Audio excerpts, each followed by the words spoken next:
unfortunate. Why does the bang look smaller on this side? My shoulders are so uneven.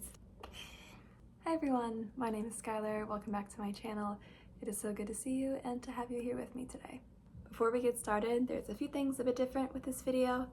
First off, my angle is a little bit different. I normally film in this corner where the tree's at, but I haven't taken First of all, I still have the Christmas tree up. I did go ahead and take down all my Christmas decorations and took the ornaments off. So now it's just like the artificial tree with the white and the snow and the white or clear lights on it. So it's not Christmassy, it's more of a winter, which is why I still have it up, which is better because last year at this time I hadn't even taken down the Christmas stuff. I was a bit more behind last year, but I'm getting into my last semester and I like to kind of transition the season. So I'm moving into winter, Valentine's Day, and away from Christmas. So I got that taken down, but the tree itself is still up. Also, I am not using a filter on this video. I usually film through imperfect, which just kind of smooths everything out and makes everything look nice and perfect. But I figured for especially the topic of the video, I wanted to be a bit more authentic. So this is just a usual, normal, unpolished phone camera, which is probably why I look a little less polished and put together than normal. But yeah, this video topic is going to be aimed specifically at young Christian women, which several of my videos have been. And the reason I preface this is because I am speaking to what I know. I have been a preteen girl, a teenage girl, and I'm in my early 20s, so I can speak to high school, college, fresh out of college, etc. I can't speak to being a man or being, a bit older than I am. So I can't specifically say I understand and relate to those things. So I'm speaking to what I know. That being said, if you do fall under a demographic that's not what I said, you still could learn something from this. You are welcome to listen to it. I have no problem with you being here.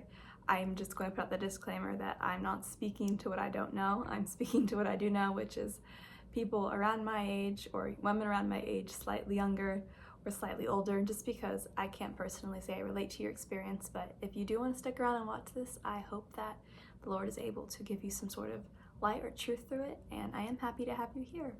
This video is going to be about recovering from breakups and specifically healing your relationship with yourself and with your body coming out of a breakup. And I think there's a lot of advice that you typically hear about how to process the post-breakup season, and a lot of these probably are gonna kind of go back to that, but I want to touch on why I think it's important and why it's beneficial, and specifically in the instance of living your life as a Christian and your faith in God being the driving force behind what you do, and how that can be tied into your healing process and why these certain steps are important, I think. There is another video I want to touch on or talk about that's going to be specifically in regards to when there was some sort of involvement of pornography on your partner's side, and past relationship, current relationship, past addiction, present addiction, etc., how that can affect you as a young woman and how you can learn to work through that and to heal from that and to see things through the correct and godly and beautiful lens and not be distorted through the pain and confusion that causes. But I think I'm going to make that a separate video. I want this one to be a bit more relatable to any situation, and I do also think a lot of what I touch on in that specific video will tie back into this. So I think it's good for this video to come first to try to give that general basis of what I've observed is helpful in healing coming out of a breakup season. I also think something that is going to be relevant in this, or is noteworthy in this, is that it's especially helpful if you did not have a great relationship with yourself prior to the breakup, and if you had unresolved issues prior to dating that person and coming out of the relationship. So the first thing I kind of want to talk about is just the fact that health is a spectrum that encompasses so much more than what we might think of. This is something that, especially as a nursing student, and actually almost a nurse because I graduate in May, but as a nursing student nurse, there's so much that goes into health, and there's so many different facets of health. I don't remember which class it was, but there was a class I took at some point that broke down health into this, it was almost like a pie chart, and there was a bunch of different little slivers of what made up health, and it had emotional health, mental health, social health, physical health, sexual health, economic health, and there was just so many different pieces that fit together to make this whole circle of what health really is. So when you think about that, there's a lot of different parts of you that can be unhealthy, healthy at the same time, and how those things are all interconnected. That's something that we especially observe with nursing or in healthcare, is how much one can feed into the other. And the ones we hear probably the most are mental health and physical health, but there's a whole lot more. And I think especially spiritual health and emotional health can severely impact your physical health, and how your emotional health and your sexual health can be so deeply impacted by each other, etc. So that's why it's really important to understand like what's kind of connected to these actions of healing yourself and working through a breakup, and how that kind of plugs in and can work on healing different aspects of your health. I'm going to start with the most important one, and that is focusing on healing yourself in an emotional and spiritual sense. I'm guessing if you're watching this, you're probably Christian. If you're not, that's okay, and I hope that you can take this to heart. But our relationship with God is the most important thing above anything else, above our relationship with our significant other, with our relationship with our family, our friends, ourselves. God is the most important thing, and our relationship with Him is the most important thing, and that relationship will impact your overall being, your overall health more than anything else.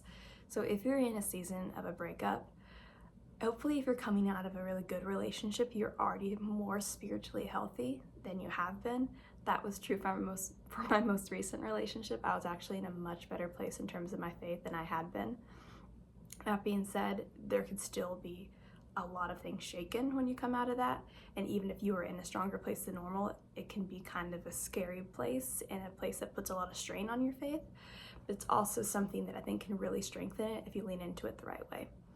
So if you're coming out of a breakup, whether or not that relationship was bad for your spiritual health or your relationship with God, or it was good for your relationship with God, it is a time to really lean into that and dig into that and put a lot of work into that. So for this past breakup, I hadn't been in church in a long time, and that's not necessarily reflective of my walk with the Lord. It was more of a frustration that I had with the modern church. And I might make another video about that. I know I've talked about Christian code issues in another video. I just feel like modern churches have become very hypocritical, very judgmental, very institutionalized. They run like businesses. You go there with a mask on instead of going to take your mask off. And I just had a lot of personal issues with churches, and that's why I hadn't been going. However, in that past relationship, my faith had grown a lot, and I had gone to church with the boy I dated, and I really missed having that faith community, and it reminded me of the community I had when I went to Liberty, which isn't a church, it's a school, but it's a school that is founded on faith, and the environment there is a very Christian environment, and I knew I wanted to get back into that. And when I had the breakup happen and I had just that heartbreak again, and so much that had fallen apart, so much I was struggling in, I knew I needed to get plugged back into church, and I needed to find that environment to stabilize myself in. I needed to build myself up from a place that was infused with faith, and that was a community and a culture of what I believe in. So I started going to church again, and that's something I encourage you to do. If you're going through a breakup, make sure you're going to church, or make sure you're going to a Bible study, or make sure you're surrounding yourself in a community of like-minded individuals who are pursuing God and can bring you up with them, and that you can help bring them up. You don't want to surround yourself with people that are going to bring you down, or that are going to tank your faith or make it harder to grow. And that's kind of the most important reason, or the biggest reason why I got back into church, is that I wanted to be surrounded by that kind of community, so they could help build me up, and so I could help build them up, and so I could sharpen myself, because the Bible says iron sharpens iron. And I knew it was important for me to just put aside all my little issues I have with the church and do what I needed to do to get closer to God, and to fill my life with that positivity and that truth and Christian individuals. Get back into a church or Bible study. If you already have one, then don't let that pain and that kind of sloggy mindset you get into keep you out of church. I know sometimes you just want to stay home and stay in bed when your heart hurts and everything's just kind of drained and exhausted feeling, but make sure you're going to those places, getting plugged into those different outlets, Do the things you need to do to get yourself surrounded by faith and by people who share your faith and can understand that aspect of who you are. You could also start, a new devotional journey. You could get into a new Bible study habit, get into reading your Bible more routinely. And again, if you're already doing these things, make sure you keep doing those things and don't let your pain or your exhaustion or your frustration or whatever kind of deplete that part of your life. If you have nothing to say to anyone, you don't feel like talking to anyone, whatever the situation is, you don't feel like anyone can understand, take it to God. If you're frustrated with God because of the situation, take that to Him. Take your frustration to Him. Just pour out your heart to Him. For the first few months after my most recent breakup, I didn't really want to talk to anyone. And I'm a typically pretty social person, but I didn't want anyone's involvement with it. I didn't think anyone could understand. I had a lot of residual anger that had come from a lot of different situations that had built up to this, and that now the anger was just kind of projected onto everyone. So I went to God for everything, and it wasn't always a happy prayer. Sometimes it was a very heated prayer and a very betrayed feeling prayer, but I learned to go to Him and lean on Him for everything, and I spent so much time in prayer that I think it really helped actually build my faith further. So that's the first thing, is I'll definitely say work on your relationship with God and with your spiritual health. The second thing is definitely do your best to be social. And this kind of goes back into the first one I said. You need to push yourself outside your comfort zone and push yourself to do the things that you know are going to be good for you. For example, like I said, going to church when you don't feel like getting out of bed, do your best to still build the relationships around you and feed into the relationships around you, and foster an environment of support and positivity. And the biggest thing I want to say about this that I think is a misconception is people tell you to go out and be social and have fun and do something fun because it'll take your mind off things. It might not necessarily take your mind off things.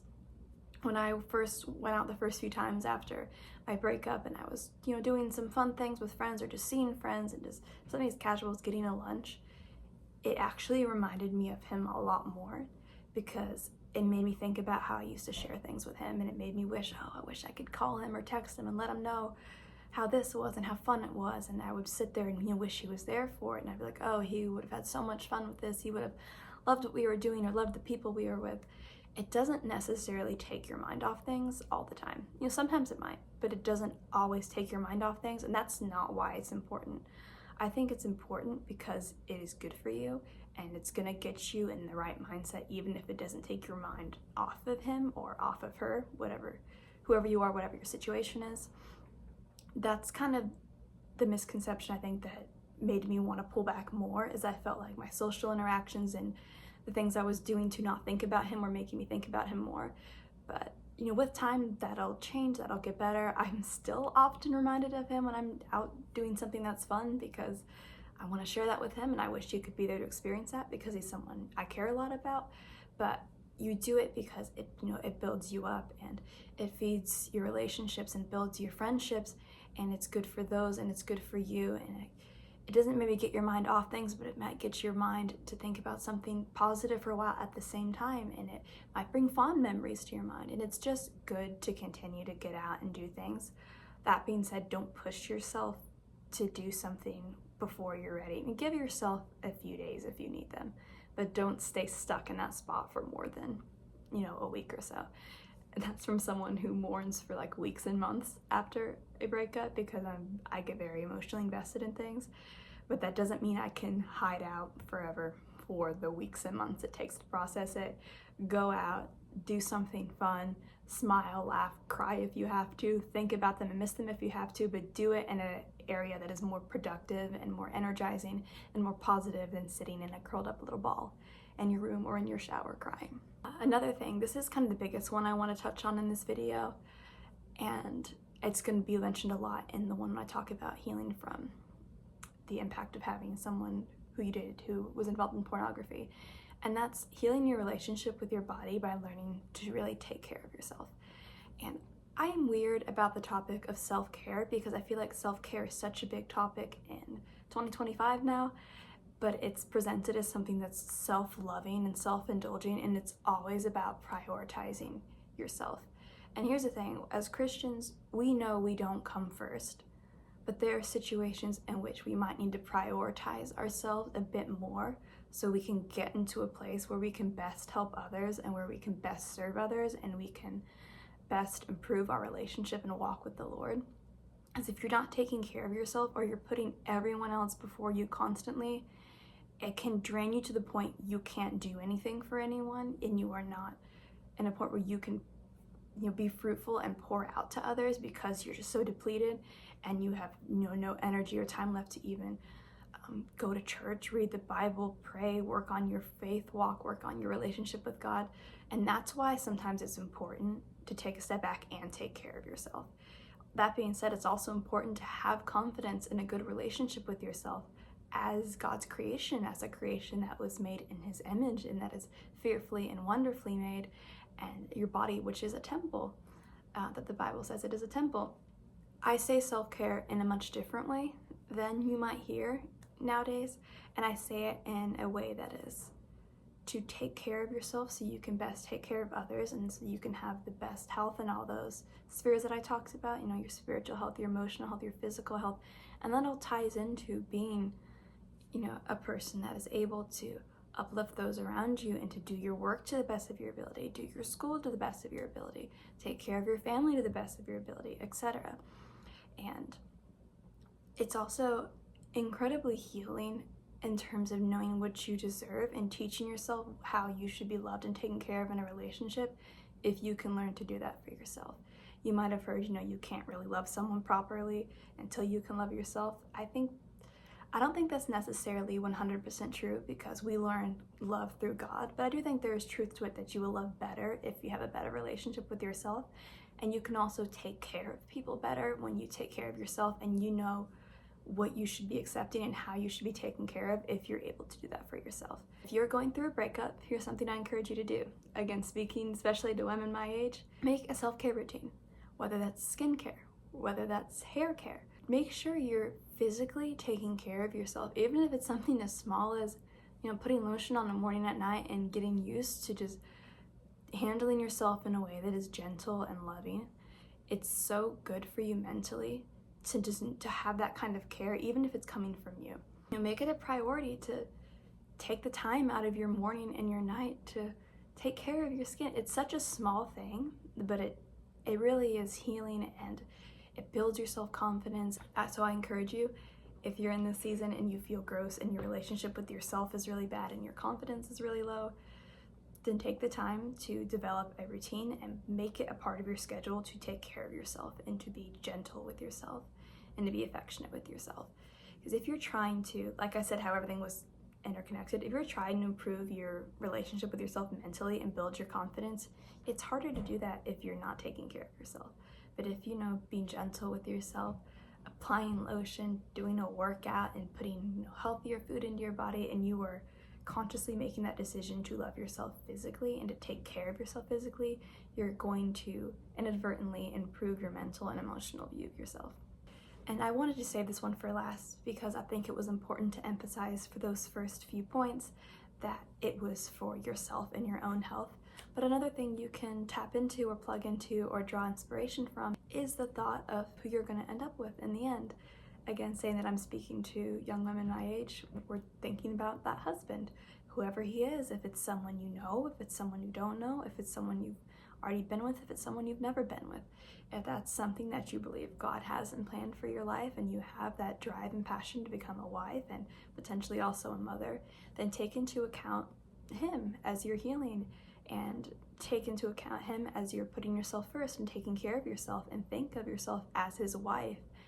And you need to take care of that. If you are a gift you're going to give to him one day, your whole body, soul, spirit, all of it, then you need to take care of your health in all those areas so you can give him the best gift possible when the Lord brings you guys together. Do it for yourself. You need to develop that confidence and that self-care and that gentleness with yourself for your own benefit and for your own confidence in the creation that you are. But also, if you want to pull from the reality that you might be someone's wife one day, then pull for that as well. And think about your husband when you get up 15 minutes earlier to wash your face or get up an hour earlier to do a workout, and think about improving your health and improving your view of yourself for his benefit. If you need to take inspiration from that, take some inspiration from that. I just didn't want to mention that first because I don't want your entire mindset and your healing process to be healed for someone else because you do need to heal for yourself, and you need to develop that confidence for yourself, and you need to learn how to take care of yourself for yourself. Don't just love yourself because you're someone's daughter, or you're someone's sister, or you're someone's girlfriend, or you're someone's friend. Love yourself because you are God's creation, and love that aspect of yourself as a being that is here to glorify God. So I think that's all I'm going to touch on for this video. There are more things I'm going to pour into the next video, specifically in regards to what I mentioned, but I just want to take some time to walk through steps you can take in your healing process, why they're important, and how those can improve those different aspects of your health. I just wanted to hop on here and film this. I'm not sure when I'll get it posted. It might not even be right when I film it, but I do want to get this up pretty soon. So if someone's walking through a healing journey post-breakup, they can kind of have someone speak some light to them, hopefully, and can start working on being gentle with themselves and taking care of themselves, and learning why it's important to continue to build and heal your relationship with yourself. This is the best time to heal your relationship with yourself, because you don't have that relationship with the man that you're putting a lot of time and energy into. So you can now take that time that you are pouring into him and pour it into improving your relationship with yourself, which, in the future will improve your relationship with your husband. If you take the time to work on your confidence and, your humility and your physical health, your emotional health, your spiritual health, all of that now, then that's going to make you a better person for your next relationship, and overall it's just going to make you a better person for your daily life and for yourself and for the Lord and your service to him. So, now is the best time to really work on healing that. If there's any areas in which you're struggling in, you've got the time to pour into yourself a bit more and to give yourself that intentional time that maybe you were giving to someone else a few months ago. I will see you all next time. That video is going to be probably a little bit touchier than this one, and there's probably a lot of truth that I'm going to pull from this one, like I said, into that one. So I wanted to go ahead and get this up first, and I don't know when I'm going to get this posted, probably within the next few days or so, hopefully. All right, thank you so much for joining me, everyone. Please remember that you are loved, you are valued, you are worthy. I don't remember all the words to this outro, and that's not the most important, but I do want you to remember that you are not alone and you are more precious than rubies. Bye, guys.